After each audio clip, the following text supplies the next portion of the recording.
history, your drug abuse history, your anxiety history, your this, your other thing. I mean, it's pretty crazy. But they wanted this extremely in-depth information, so of course it took me days upon days just to fill out the necessary paperwork, because this program, I guess, is unusual because not only do you have all the preliminary paperwork, which is about a bazillion pages, but once you get preliminary acceptance, they send you a whole bunch of other paperwork that they want done, and they say you have to fill this out too now, and then we'll consider your request. And once you do all that, and we say yes, you get put on a waiting list. Ha ha ha! Isn't that fun? Yeah.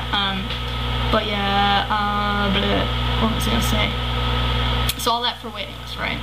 But sometimes, depending on what accommodations you need, like they have wards, which is 4 people to a room, or they have semi-privates or private rooms. Now, I applied for ward accommodations, number one, because the government is not likely to fund semi-private or private just because you want a semi-private or private. There has to actually be a reason. And for another thing, ward beds you would get faster, obviously, because there's more of them. And so I may get in if I get in. I'm not saying I will, because I have this whole thing where if I say I'm going to get something, it's not going to happen. I'm like positive of it, so I'm really superstitious about that, and I don't ever say I'm going to get things. But if I get accepted, then I could possibly get in there as early January. It could be mid-January, it could be February, I don't know, but I'm really hoping it's sometime soon, because, like, I don't know how I'm gonna cope with all this shit until then. I mean, it's already pretty bad, and this is the beginning of December. I mean, waiting another month is gonna be hell enough. I don't see any mental health professional whatsoever until December the 18th, and that's just my psychiatrist. I mean, he's just a med dude. He's like, here's some pills, man, go home. Yeah, so, don't see my psychologist till the 21st, and that was the earliest I could get because she's pretty busy. Not that, I mean, she's someone to talk to, and I kind of trust her, you know, maybe not the way I trusted my first therapist, but, I mean, I can tell her things.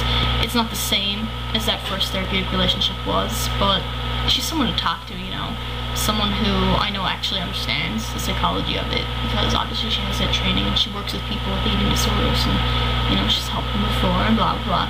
But I don't see her till the 21st, and let me check my handy dandy calendar here. That is 2 weeks from now, precisely. So for 2 weeks, I have no fun prospect of that. When I was in the hospital, I remember, like, my blood pressure was relatively low for me. It was 90s over 60s. Now, that's not, you know, deathly low or anything, but it's not really good. My pulse, I was bradycardic for a few days, but my pulse went back up after, so it's probably in the 60s or 70s now, which is normal. My temperature was always fine. Even before I had the eating disorder, my temperature was always in the 36s. 37 Celsius is normal. Anywhere down to about 36 is considered low normal, I believe. So, nothing unusual there, but, yeah, here's hoping, wishing, and hoping, and thinking, and praying. Sorry. We did that music camp one year. Music camp? Yes, I can talk English, I swear. Yeah, here's, well, if I was religious, I would pray. I'm not. But here's, finger crossed, that Homewood may take me. Because if it doesn't, I mean, they say there's other options. There's some place called, like, Bellwood, what did they say that was? Toronto. And there's other places beside that, but, Homewood is supposed to be a really, really good facility. I'd like to get in there if I could. And I know people who are going up there, actually. I've got a friend who I met online, who I've met in real life now, and a person I've known in real life for years and years and years, who I just found out is going to Homewood on the 27th of December. My other friend's going on the 3rd of January, so I'd really like to go there if, I mean, Bellwood's probably a really good program too, but the fact that I can go away to Ontario and still have a couple of Newfoundlanders in with me, I mean, it would be really, really good, I think, to have people in there that I know, and to be able to see that somebody in my real life is, you know, kind of getting better. Does that make any sense? I don't know. But anyway, this video is getting kind of long, so I think I'm going to stop it. But if you're the praying kind and you feel like saying a few words for me, I wouldn't mind.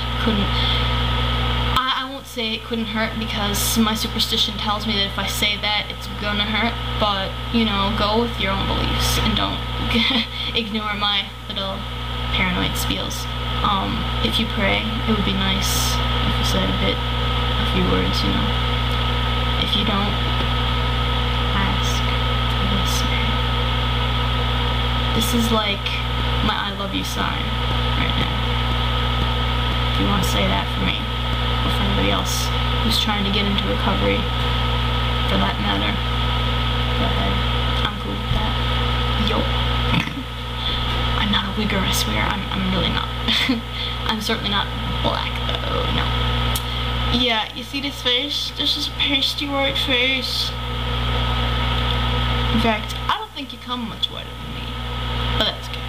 Anyhow, racial things aside, can't think of any words, I'm gonna go. So, I hope y'all have a good day, and I'll go watch some of your videos now, because I haven't been able to for 2 weeks, so bye!